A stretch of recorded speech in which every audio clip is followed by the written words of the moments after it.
Hello students, welcome to PN National Public School online class. I'm your English teacher Shama. So students, today we will study our first poem from first flight book, that is Dust of Snow. This is our first poem of book. So students, इससे पहले कि हम इस poem को पढ़ना start करें, आपको क्या करना है कि लिटरेचर कॉपी जो मैंने आपकी बनवाई है उसके नेक्स्ट पेज पे, जहाँ तक आपने लिख लिया है उसके नेक्स्ट पेज पे आप डालोगे first heading poem name dust of snow. उसके नीचे जस्ट साइड में आप लिखोगे इसके पोएट का नाम, दैट इज रॉबर्ट फ्रॉस्ट।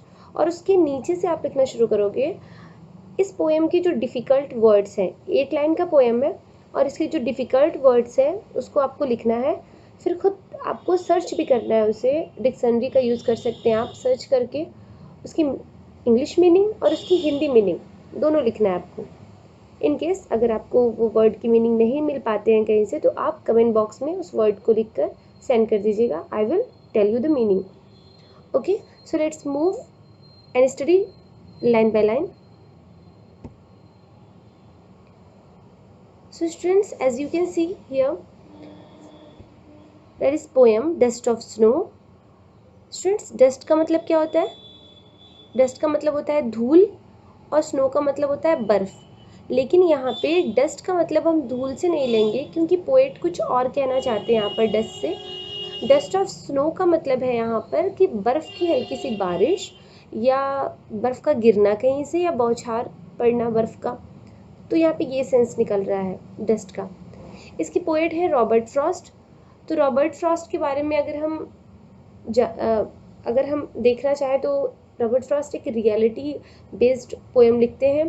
इनकी जो भी पोएम है या लिरिक्स हैं, अगर आप उनको देखते हैं तो आपको मिलेगा कि सारी रियल स्टोरीज़ पे होती हैं इनकी, या रियल फीलिंग पे होती है। लाइक सैड है या फिर बहुत हैप्पीनेस है या हैप्पीनेस पे लिखते हैं ये।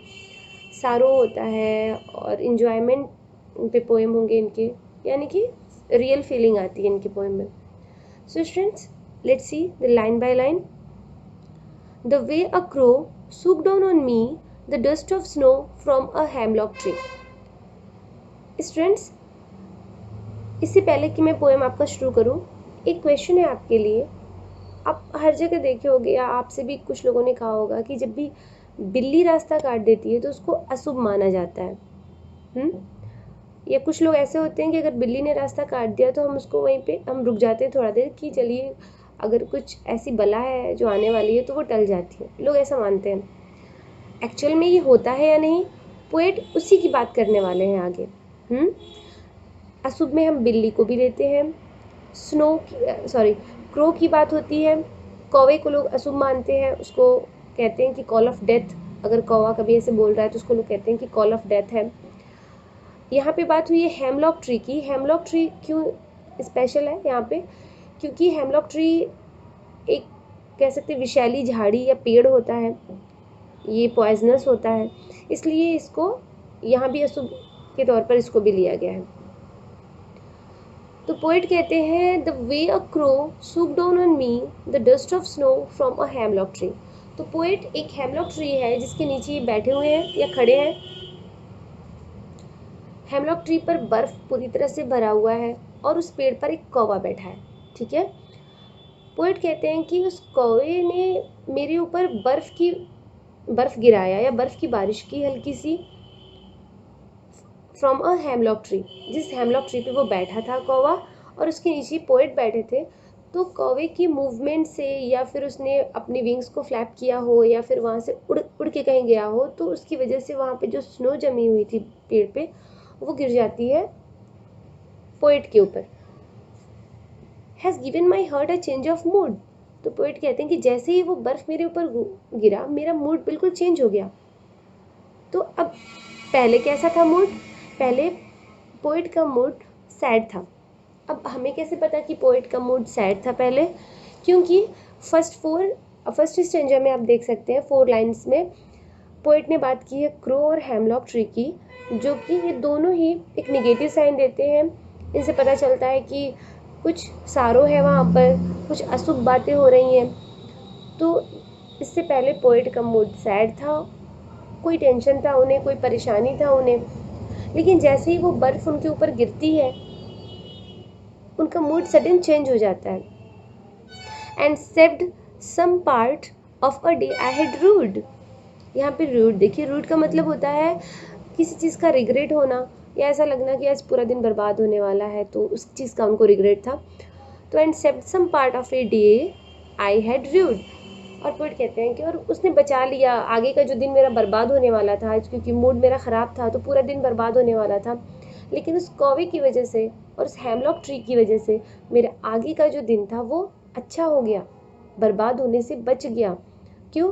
क्योंकि उनका पहले मूड ख़राब था और कौवे की वजह से जब उनके ऊपर बर्फ़ गिर जाती है तो उनका मूड सडन चेंज हो जाता है, और वो कहते हैं कि मेरा जो नेक्स्ट आने वाला जो पूरा दिन था वो बर्बाद होने से बच जाता है, अब मेरा मूड अच्छा हो गया है और मेरा बाकी का दिन अच्छा जाएगा। तो पोएट ऐसा कहते हैं, यानी कि पोएट इस बात से बिल्कुल इनकार करते हैं कि कौवा है या बिल्ली है या फिर हेमलॉक ट्री, जो भी जो हम इल ओमेंस मानते हैं, ये सारी चीज़ें सिर्फ ह्यूमन की बनाई हुई है। एक्चुअल में ऐसा कुछ भी नहीं होता। बिल्ली अगर जा रही है और आप उसके रास्ते में हैं, या फिर आप जा रहे हैं, आप बिल्ली आप उसके आपके रास्ते में आ गई, तो इसमें बिल्ली को तो कुछ नहीं पता ना, ये तो हम ह्यूमन समझ रहे हैं। वो तो एक एनिमल है, वो रास्ते से जा रही है या उसे कुछ काम है वो उधर जा रही है, तो सिर्फ ये ह्यूमन का बना बनाया है। इसमें ऐसी कोई भी बात नहीं है कि बिल्ली के रास्ता काटने से पूरा दिन ख़राब होगा या कुछ गलत होने वाला है, या कौवे को कौवा बोल दिया तो कुछ हम इसको निगेटिव साइन लेते हैं। पोएट इससे बिल्कुल ख़िलाफ़ है। पोएट कह रहे हैं ऐसा बिल्कुल नहीं है, हमें ऐसा सोचना नहीं चाहिए, क्योंकि पोएट पोएट का जो दिन था उसको किसने अच्छा किया? एक कौवे ने और हेमलॉक ट्री ने, जिसको लोग बहुत ज़्यादा इग्नोर करते हैं, अशुभ मानते हैं।